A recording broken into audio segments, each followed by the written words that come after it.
guys, what is up? Welcome back to another episode of Keeping It Salty as we continue this whole conversation collection of talks regarding faith and mental health.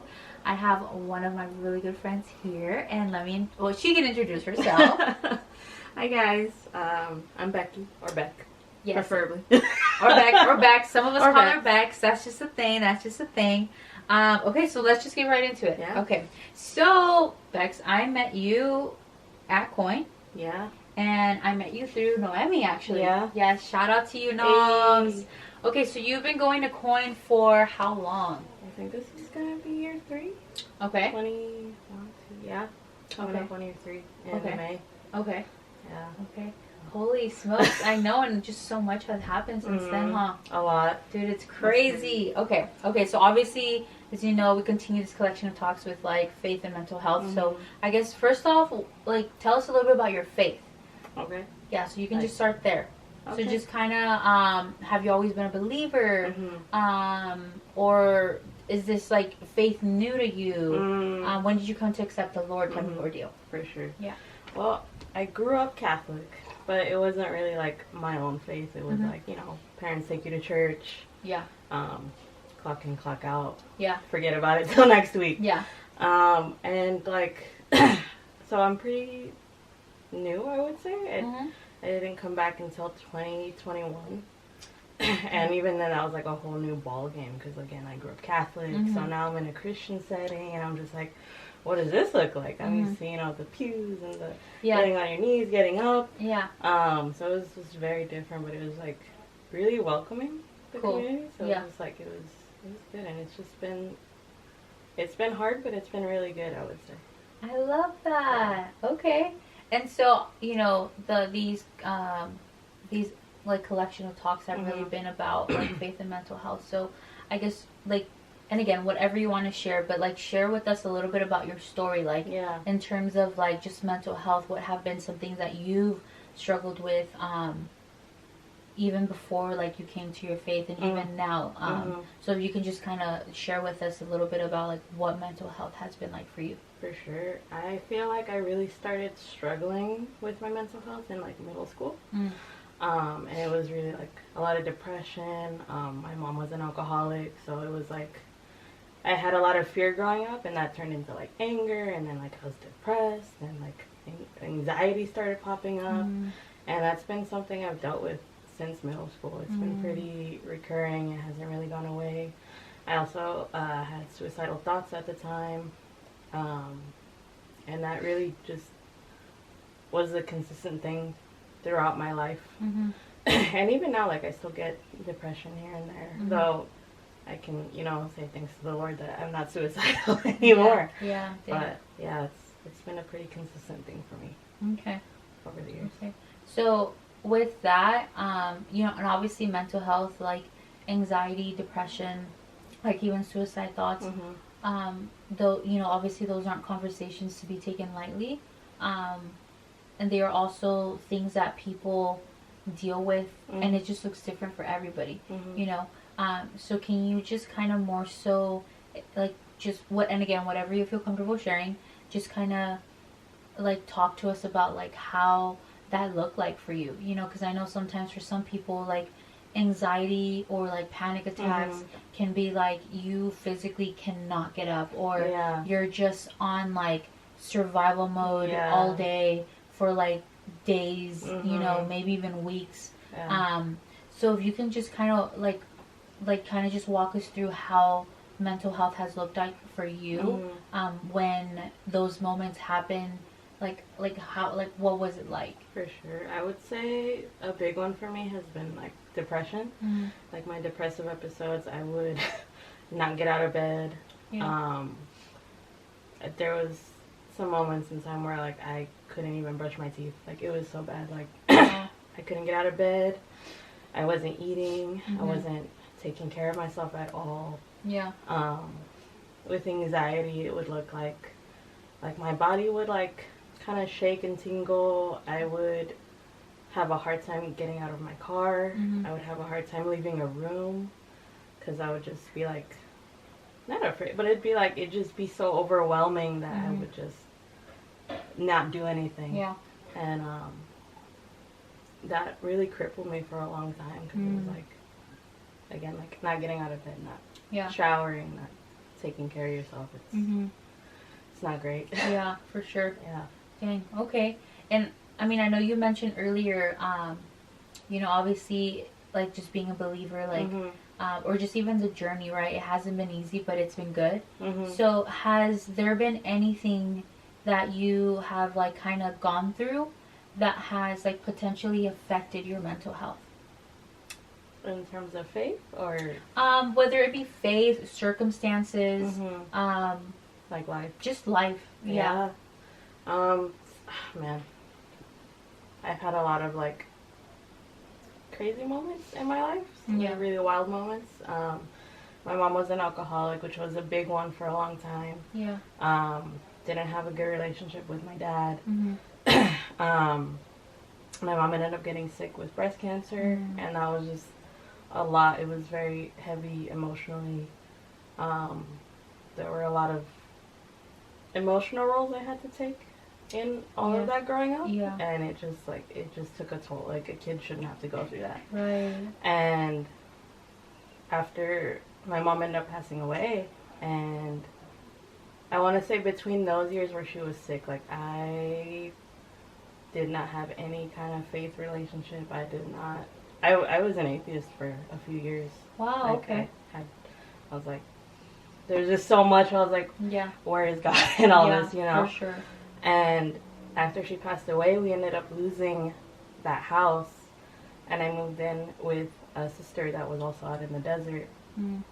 And so sorry, when you say out in the desert, you guys were living in like Palm Springs area. Got it. Just people know Palm Springs, where I was specifically in La Quinta. Got it. And I moved to Palm Desert with my sister. And I was there for about a year, and like we were poor, but like we were pretty, you know, it was good. Like, that was a good time I had with my sister. Like, we were building up our relationship because, you know, siblings. Right. I know. Yeah. So yeah, we were really building up our relationship. It was really nice. I would say I was pretty happy there. I was still like depressed and stuff, but unfortunately, like, I didn't have a room, which may be in a way fortunate because like I didn't have a place to like not be able to function. It was like I was still in survival mode for sure. So it was like I was just pushing through and pushing through and pushing through. And we ended up losing that house as well. And from there, we were homeless. We stayed in a friend's apartment for a little bit, and it was just me and my grandma. After that, we were motels for a good chunk of time. I had to go out to Hemet. Saw a lot of crazy stuff. And it was probably there where I kind of hit like rock bottom. I was like, I don't want to be alive. It was a consistent thing where I was like, I can't do this anymore. And I was really just staying alive for my grandma's sake, because like I don't want her to wake up to me being dead. And there was so many nights where I was like, I would wait for her to go to sleep, and I would like go to the corner of the motel and I just cry. And like I found myself praying in those moments, and I was like, wow. And it was crazy to me because again, like, I was an atheist for a long time. I had a lot of anger, I would say, and I would pray. And I noticed, like, every time that would happen, like, my dad would call me the next day to check in for no reason. I was like, okay. And like, it was a weird coincidence at the time, but it was like, even looking back on that, you know, like, the Lord was with me even though I was running away. Dang. And there was a night, too, where I finally had it. Like, I wrote out a note. I wrote down phone numbers. I was like, I'm not going to be here. Call these people. I'm not going to be here anymore. And I had it written out. I grabbed my keys, and I had a friend from another state. So there's a time difference, too. It's like 4 a.m. where they are.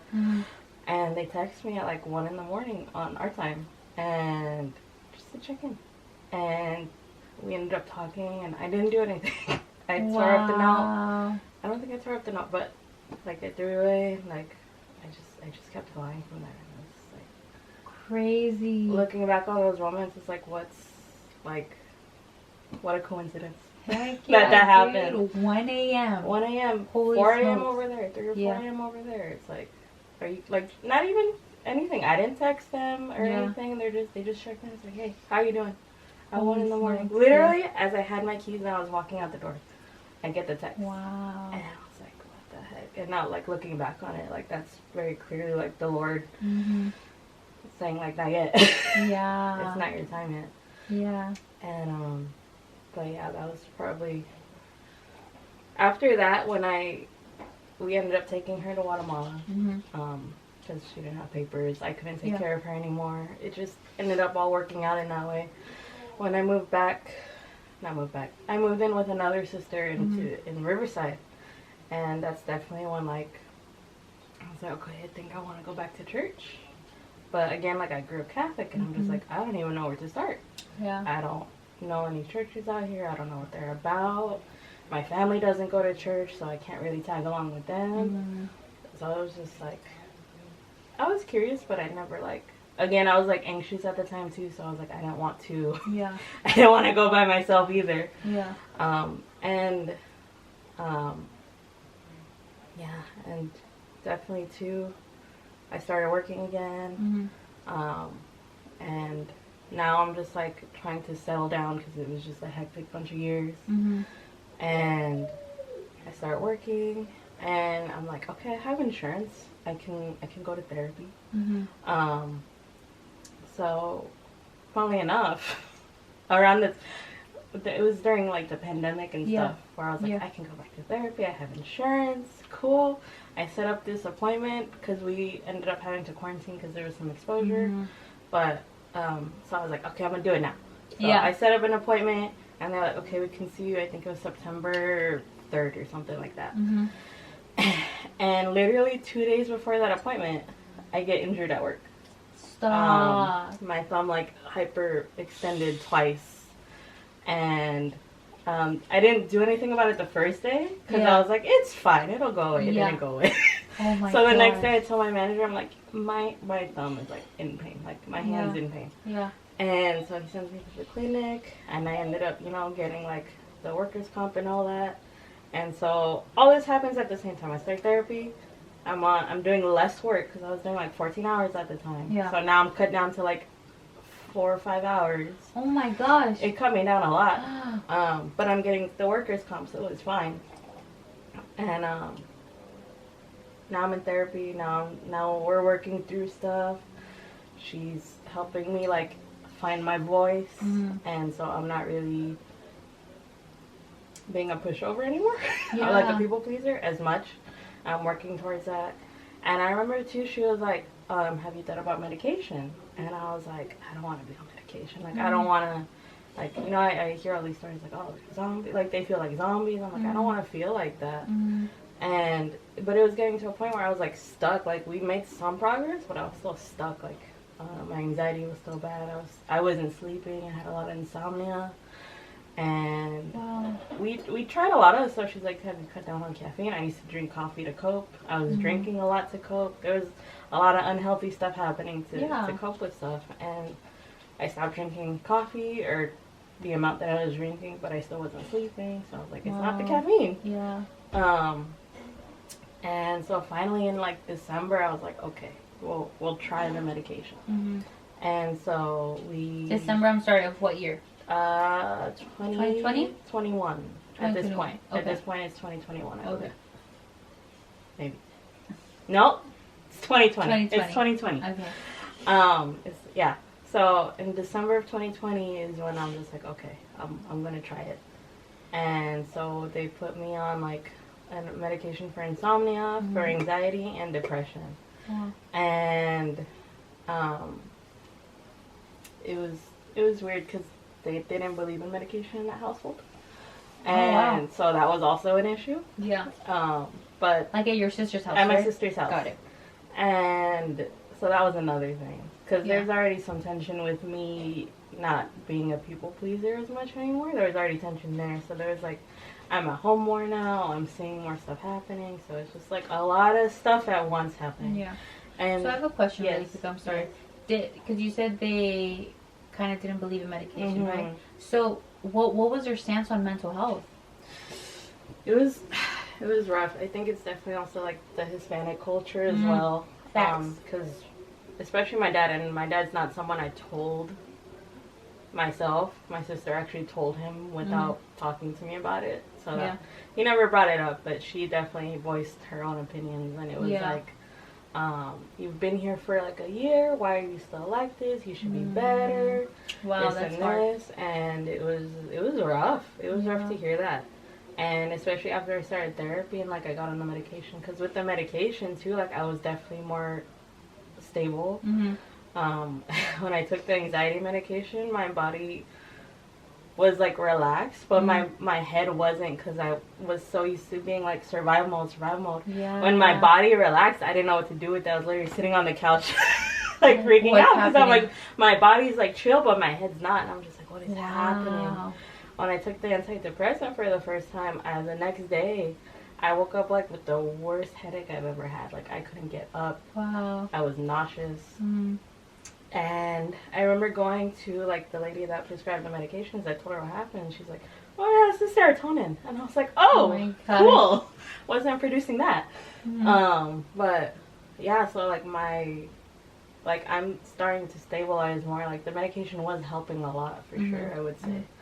And that caused more friction at home, because now again, like I'm being more vocal. I'm not kind of like setting more boundaries. Yeah, setting more boundaries. Yeah, but even navigating that, because it's like I've never done that before either, so I'm sure I wasn't perfect, no doubt about that. But you know, just trying to figure out that. But also, like, I didn't want to be talked to like that. I didn't want to just say yes to everything when I didn't want to do something like that. Yeah, that takes a toll on you too. Yeah. And it was just like more and more like fighting. And at this point in December, like they're like, you don't have any more hours. So I was at home permanently until like I got clearance from the doctor, and that wasn't until the summer. So, yeah. Holy smokes. Yeah. And even then, like, so I have my medications. Now I'm going to the doctor. I have to get surgery. Like a lot of stuff is happening, and it got to the point from December to March or April, or it was just like so much stuff happening all the time, lectures, talks, and I was not really getting my voice heard in that. And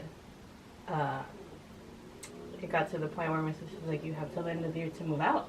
Wow. And before she even said that, I was already looking for apartments, because I was like, I can't do this. Yeah, I can't do this anymore. Like, I was sleeping all the time. I didn't want to be awake. I don't want to deal with anybody. It was, for my own sake, I had to leave.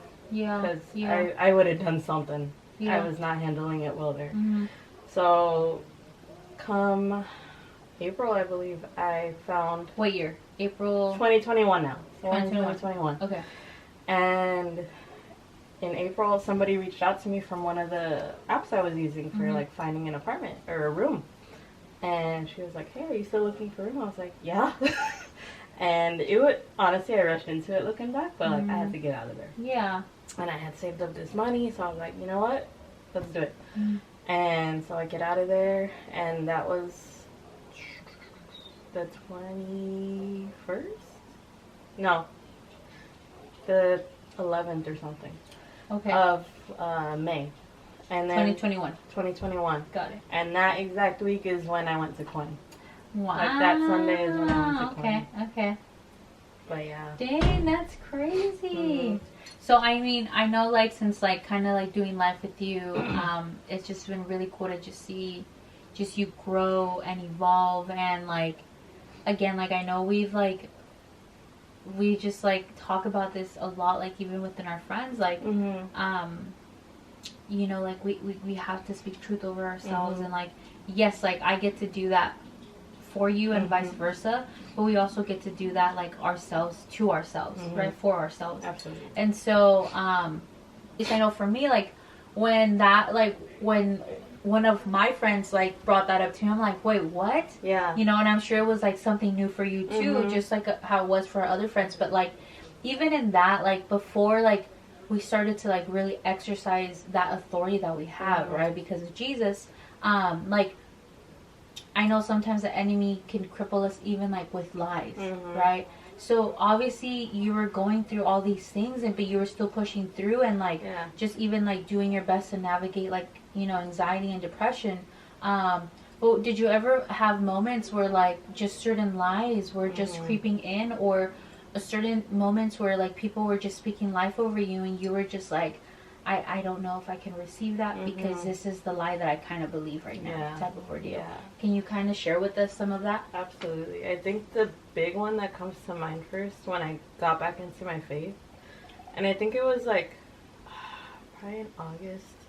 It's probably when we started going to La Casa. La Casa? Uh-huh.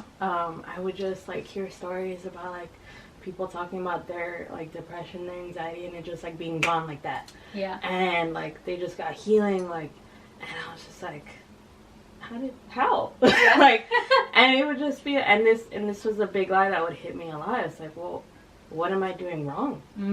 Like, wow.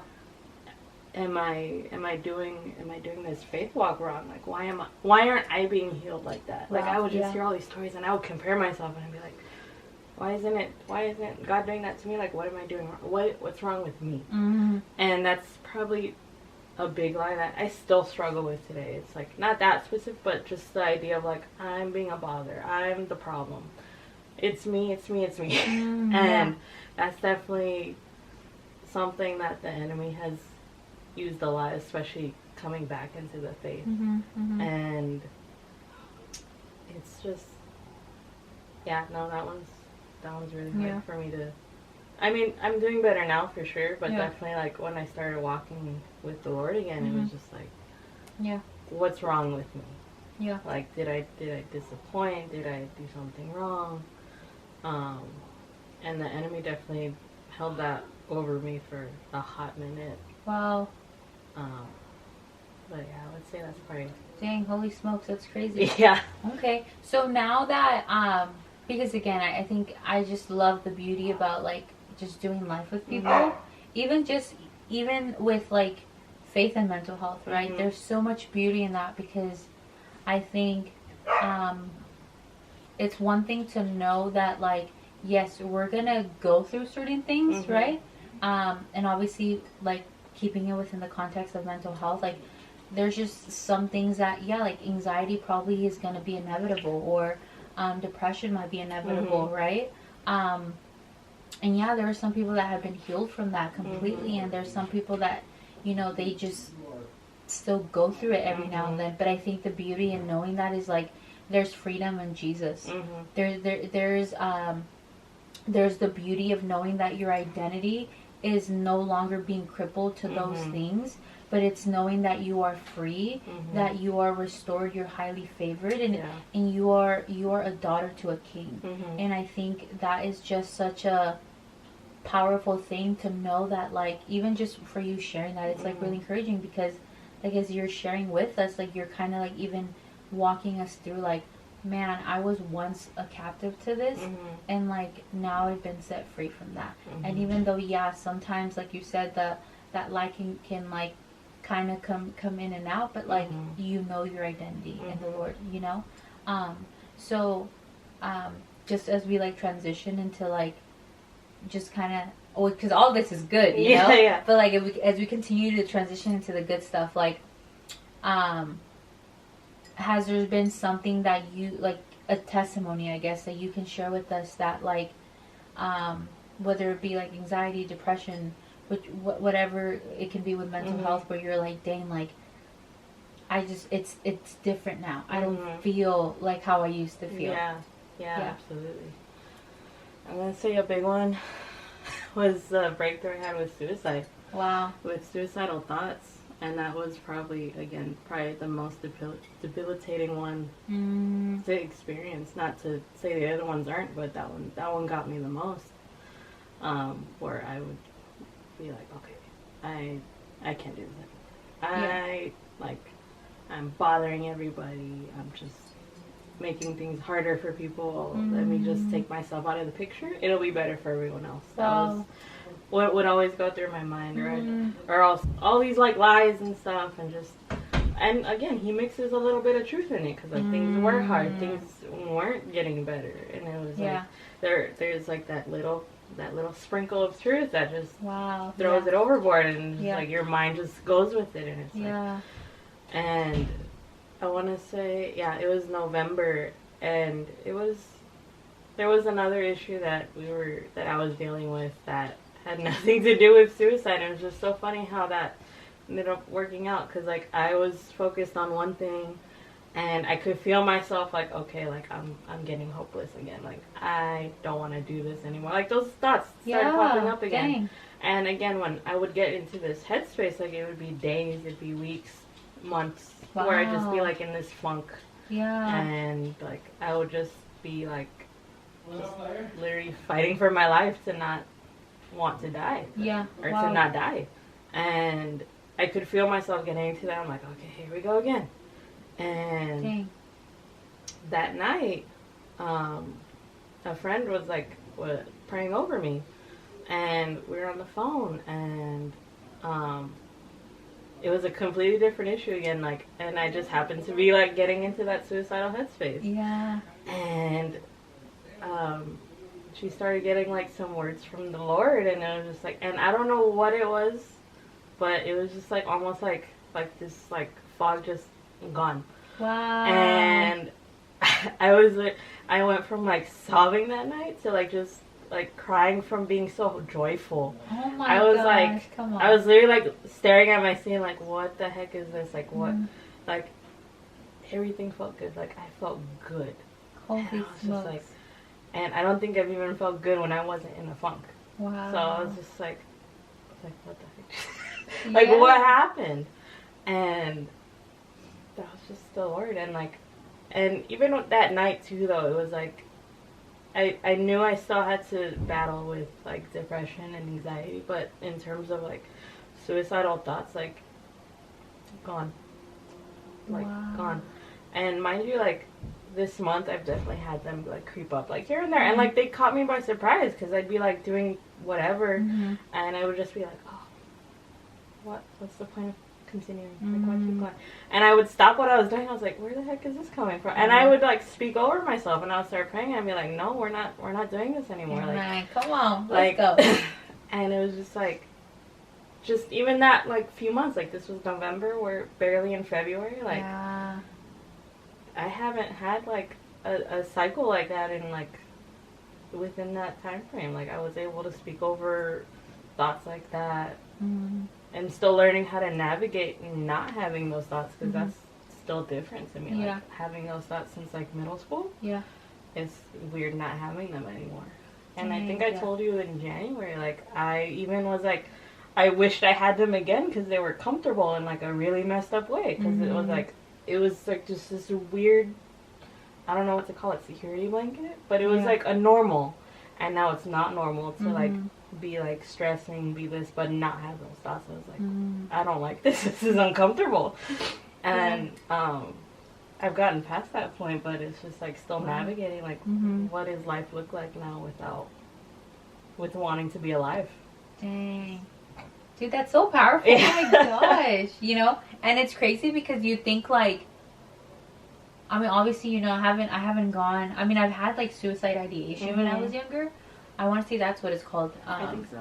Because you just think about it, but you don't like fully you don't go have through a it. plan Yeah, no plan. Yeah. So like, it's just crazy to think that like, just even like with what you're sharing, like with suicide and stuff, like, you know, you think like, okay, like like the cycle has been broken in Jesus' name, and then you just have to keep like operating how it looks like, you know. But it's really like, just like interesting to just even hear you say like, dang, like yes, I'm free from this, but like now I have to know what it looks like to navigate not feeling like that anymore, you know. So that's even like really encouraging to hear, and I'm sure maybe some people in the audience can like can probably find comfort in that, because maybe there's people that are watching this, they're like, yeah, like I completely hear you, because I'm going through that right now. I don't know how that looks like, you know. I'm still trying to navigate it myself.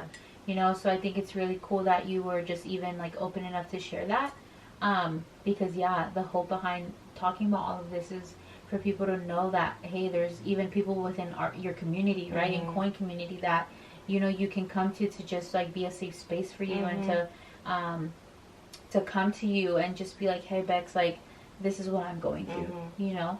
So just even thank you for sharing that, you know.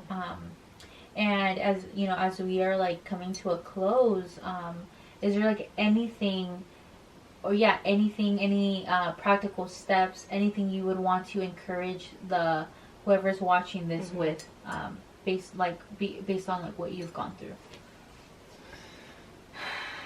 Honestly, just keep praying. Love just it. Keep praying, like, even if it's just like, Lord, I'm tired. Like, Wow. Yeah. like, help pick me up. I've prayed that so many times. I'm like, I am tired. But just asking, like, just going to Him and like laying everything down. I think that in itself makes a difference. Like, even if you don't see it right away. Yeah. And no, like, also like, be reassured that like you have people around you that do want you here, that would miss you if you were gone. And that's not to be on that train where it's like, you know, you're shaming them, like, because I don't think it's shameful to have those thoughts at all. But there are people here that want to take care of you and love on you and just be there for you. That's really good. I love that. Gosh, Beckz, like, yeah, I really hope that, you know, after just people watch this, that they obviously get to see a glimpse of like who you are, you know, and just like how much like what you've gone through, and like just on the other end, you know, and like just you persevering and being like just the Lord just restoring back your innocence, and just even just like giving you a deeper sense of like just His heart, and like just how much He loves you, you know. And I think that's really cool because like, you know, not many people like know, you know, Beckz like how some of us know how some of us know you. And so I think it's really cool that just even just you sharing your story on the YouTube, like people get a glimpse to like know who you are, you know. So yeah, sorry. But I just want to say thank you so much for just being on this, and like for sharing and being open, and yeah, so I mean that's pretty much all we have for you for now, and that's all we have, you guys. Again, thank you guys so much for watching. Again, the heart and the hope behind all this is just to bring perspective, and for you guys to know that there is people in our community that are just more than willing and open to just be there for you at any capacity that you guys need. And we will see you guys in our next episode. We are going to continue this collection of talks of faith and mental health. I think we have 2 more episodes, and then after we are going to get into a new collection of talks, so stay tuned. But in the meantime, we will see you guys in our next video. Bye.